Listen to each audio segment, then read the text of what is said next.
네, 오늘의 가장 수상한 종목은 명신산업이었습니다. 추가 상승도 좀 가능해 보인다라고 했고요. 그 외 수상해질 수 있는 필승주 어떤 걸 또 발굴해야 될지 이상엽 이사와 함께 알아보겠습니다. 어서 오세요. 네, 안녕하세요. 네, 안녕하십니까. 매일같이 필승주를 또 두 가지 저희가 소개해드리고 있는데 지난주 이 시간이죠. 딱 7일 전에 이야기해드렸던 DNC 미디어가 무려 20% 가까운 수익을 냈어요. 목표가는 살짝 도달하지 못했는데 네. DNC 미디어 갖고 계신 분들의 경우는 추가적으로 좀 들고 가 볼까요? 12% 정도 수익이 냈네요. 네, 오늘도 한 3.7% 상승하면서 네. 이제 전고점 수준까지 올라왔고, 지난주에 목표가를 25,000원을 제시했는데, 이렇게 차트도 좀 보여드리면서 좀 이렇게 중요한 부분을 좀 이렇게 포인트를 말씀을 드렸는데, 그래서 지난주 이 시간에 오늘 저점이 정말 중요합니다라는 말씀을 드렸는데, 뭐 다음 날부터 해서 좀 상승을 했고, 거래량이나 기관의 수급을 좀 살펴봤을 때는 전고점 수준까지 왔는데도 거래량이 안 터져요. 그리고 기관은 오히려 꾸준히 좀 더 매수를 하고 있는 상황이라서 좀 이렇게 심리적으로만 기술적으로만 전고점에 대한 부담감이 있을 수 있지만 뭐 이렇게 거래량이나 수급을 감안한다고 하면은 뭐 전고점 뭐 지금 23,350 얼마 남지 않았는데 뭐 제가 제시했었던 25,000원도 뭐 거의 뭐 카운트다운 될 수 있는 그런 뭐 이른 시간에도 뭐 돌파할 수 있는 게 아닌가 그런 생각이 들고 오늘 같은 경우에는 또 뭐 저출산 관련주 해갖고 좀 같이 움직였었던 것 같습니다. 네, 이 나 혼자 레벨업 그리고 포함한 IP의 장점을 보면서 저희가 공략을 했는데요. 19%의 목표 수익은 도달하지 못했지만 오늘까지 4거래 연속, 5거래 연속 상승세를 보여주고 있습니다. 그럼 또 다른 종목을 발굴해 봐야겠죠? 내일의 필승주 가이드라인부터 보겠습니다. 내일 매수하는 종목은 한 달 정도 보유할 테고요. 15.8%의 수익을 기대하고 있습니다. 어떤 종목인지 공개해 주시죠. 네, 먼저 종목명부터 말씀을 드리면은 이녹스 첨단 소재입니다. 제가 알기로는 네네. 이녹스 그룹주들이 네네. 지난번 그 에코프로바 140, 150만 원 갔을 때 네네. 이게 수직 계열화가 된 2차 전지 소재를 찾아보자 하면서 이녹스 그룹으로 샀다가 많은 분들이 손실 본 걸로 알고 있거든요. 네, 참 이렇게 정말 뭐 반등도 없이 하락했었고 네. 최근에 좀 많이 올라왔는데 기술적인 부분은 잠시 후에 말씀드리는데 최근 저점이 정말 중요한 자리였다. 그렇기 때문에 좀 빨리 올라올 수 있는 게 아니었나라는 말씀도 먼저 드리겠고요. 3분기 실적 영업이익 뭐 예상치 부합했습니다. 3분기 매출 뭐 1,019억 기록했는데 1,000억은 돌파했다. 뭐 그 부분도 좀 볼만한 것 같고요. 그리고 영업이익은 전년 동기 대비해서 한 44%좀 줄어든 155억 원을 기록했는데 부합했고, 그러면 이제 앞으로 지금은 4분기 거의 뭐 중반까지 왔는데 이제 분기별 실적 전망을 보면은 4분기부터 발표되는 분기별 실적은 YOY 대비해서는 개선되는 실적을 볼 가능성이 굉장히 높다. 그런 부분도 바닥에서 올라오는 데 있어서 좀 정말 중요한 가격을 찍었구나 이렇게 볼 수 있을 것 같고요.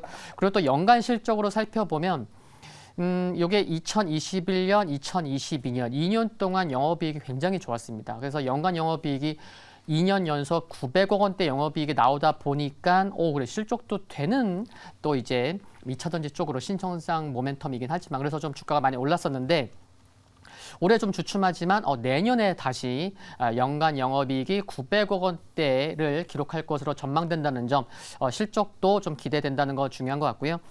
그리고 뭐 신성장 동력 2차전지 말씀드리기 전에 본업도 좀 짧게라도 말씀을 드리면은 이제 본업 쪽이 소재 쪽이에요. 그래서 OLED나 반도체 소재 쪽인데 요 소재 쪽 두 개를 합치면 90% 넘는 그래서 OLED 반도체 쪽의 소재 쪽도 중요한데 이쪽도 보면은 OLED 최근에 그래 내년에 뭐 아이패드가 이제 OLED로 나오다 보니까 굉장히 큰 그 부분도 굉장히 중요한 부분인데 OLED TV 수요 측면에서는 수요가 여전히 그렇게 높진 않습니다. 근데 모바일 쪽이 개선되고 있다는 게 좀 중요한 것 같아요. 최근에 또 이제 수치로도 좀 말씀을 드리면은 3분기 OLED 패널 출하량이 작년 3분기 대비해서 14% 증가했고요.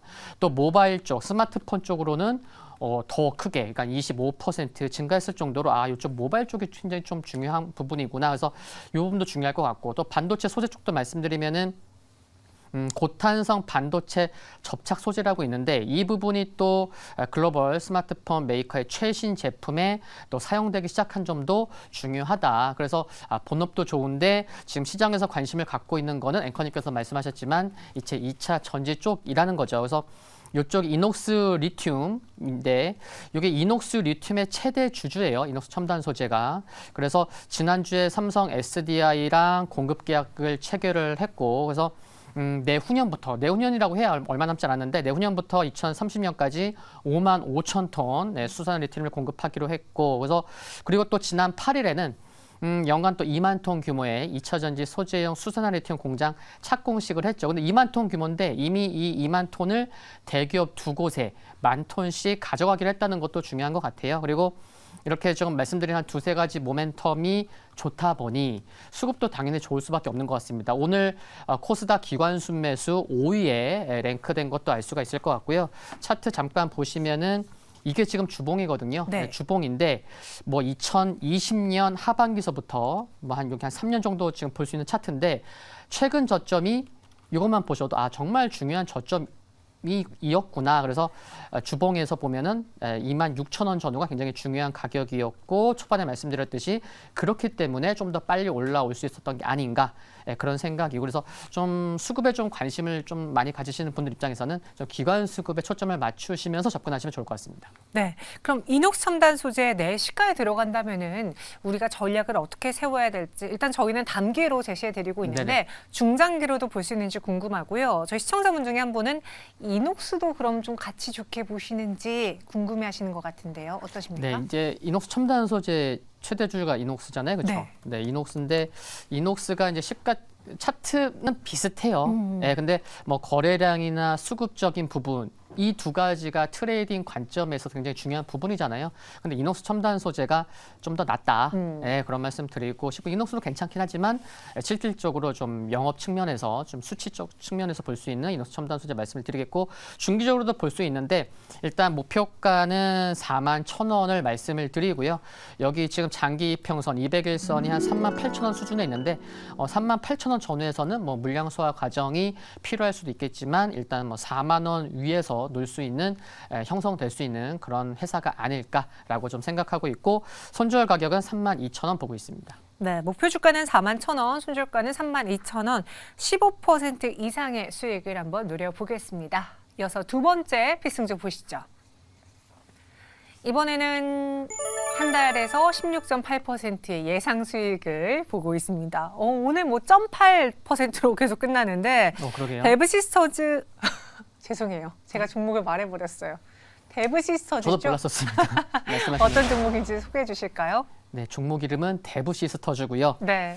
일단 게임주의 섹터 분위기가 굉장히 좋습니다. 네, 어제 이제 지스타 2023이 끝났는데 정말 수치적으로도 정말 역대급 흥행이었구나라고 이제 알 수 있는 것 같아요. 16일부터 19일 동안 4일 동안 19만 7천 명이 이제 관람객이 방문을 했고 부수는 3,200개가 넘었고 42개국에서 이제 1,000개가 넘는 기업이 참석을 했다는 거 중요한 것 같고 데브 시스터즈도 게임을 이제 소개를 하나 했습니다. 그래서 구글 플레이랑 이제 손을 잡아서 구글 플레이 스토어에서 이제 IP를 이제 활용해서 이제 쿠키런 모험의 탑이라는 이제 게임을 이제 소개를 했고 뭐 내년 상반기에 출시할 것으로 좀 기대가 됩니다. 그래서 쿠키런 IP가 워낙 유명하다 보니까 뭐 2013년도부터 뭐 관련된 매출만 따져도 1조 원이 넘는다고 하잖아요. 그래서 이번부터 특히 내년에 IP를 활용한 게임이 여러 개가 출시된다는 거가 좀 중기적인 모멘텀이 될 수 있겠다라는 말씀을 드리겠고요. 그리고 국내에서도 2, 3년 전에 이제 성공한 이제 쿠키런 킹덤이 있는데 이게 또 이제 중국에서 얼마 남지 않은 것 같아요. 이제 출시를. 근데 최근에 보니까 사전 예약자가 400만 명을 돌파했다는 거. 그래서 중국에서 그래서 조금 기대감을 많이 가지는 분들 입장에서는 한 1,000만 명까지도 뭐 좀 이렇게 기대감을 갖는데 그거까지는 조금 안 나올 것 같긴 하지만 그래서 기대감은 좀 크다. 그래서 5월 달에 있었던 1차 테스트, 9월 달에 있었던 2차 테스트 모두 호평을 이렇게 보였기 때문에 관심이 정말 크다는 걸 봐야 될 것 같고요. 그리고 이제 오늘이 지금 20일인데 이제 한 11일 남았는데 이제 쿠키런 IP를 활용한 최초 VR 게임을 앞두고 있습니다. 그래서 지금 한 12월 1일 날 출시될 것으로 보이는데 이제 쿠키런 더 다키스트 나이트. 그래서 이것도 메타퀘스트 스토어에서 이제 출시가 돼요. 그러면은 VR 이용자들가 이제 미국에 많기 때문에 자연스럽게 북미를 공략할 수 있을 것 같고요. 그리고 지금 좀 적자가 이어지고 있는데 그래서 두 명의 공동대표가 뭐 월급 안 받기로 했습니다. 그래서 그 정도의 좀 회사도 좀 집중해서 회사를 좀 키우려고 하는 것도 좀 중요한 것 같습니다. 네, 이 지스타에서도 이 쿠키런에 대한 인기가 굉장히 컸는데요. 데브 시스터즈 목표가, 손절가는 어디로 잡을까요? 네, 목표가는 54,000원, 손절가는 43,000원 보고 있고 최근에 60일선에서 계속 반등이 나오고 있다는 거 중요한 것 같습니다. 알겠습니다. 오늘 이상혁 이사와 함께했습니다. 고맙습니다. 네, 감사합니다. 네, 저희도 내일 이 시간 다시 찾아올게요. 함께해 주신 여러분 고맙습니다.